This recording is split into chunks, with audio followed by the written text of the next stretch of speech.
क्या आप जानते हैं कि भारत की सबसे बड़ी और पहली एआई इंटीग्रेटेड टाउनशिप अब बेंगलुरु के पास बनने जा रही है? जी हां, आने वाले समय में भारत भी दुनिया की उन गिनी चुनी जगहों में शामिल हो जाएगा जहां टेक्नोलॉजी और नेचर का परफेक्ट कॉम्बिनेशन देखने को मिलेगा। 9,000 एकड़ में फैली यह नई टाउनशिप सिर्फ इमारतों का समूह नहीं होगी, बल्कि भविष्य की एक स्मार्ट और ग्रीन सिटी का सपना होगी।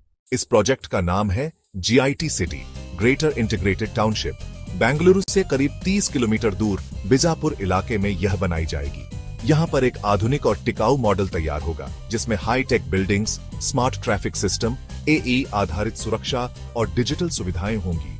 बेंगलुरु की सबसे बड़ी समस्या ट्रैफिक जाम को भी यह प्रोजेक्ट काफी हद तक कम करेगा, क्योंकि इस टाउनशिप में बड़े-बड़े उद्योगों और कंपनियों को शहर से बाहर शिफ्ट किया जाएगा। इससे बेंगलुरु शहर की सड़कों पर भीड़ घटेगी और लोगों को राहत मिलेगी। लेकिन यह सिर्फ टेक्नोलॉजी और इंडस्ट्री तक ही सीमित नहीं रहेगा। यहां पर एक बड़ा बैरामंगल झील का कायाकल्प भी किया जाएगा। सरकार इसके लिए 8,000 करोड़ रुपए खर्च करने वाली है।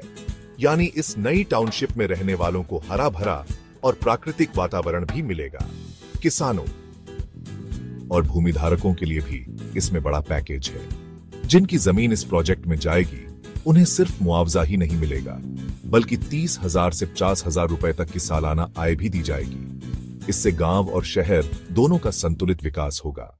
ये टाउनशिप सिर्फ रहने की जगह नहीं होगी, बल्कि रोजगार का नया हब भी बनेगी।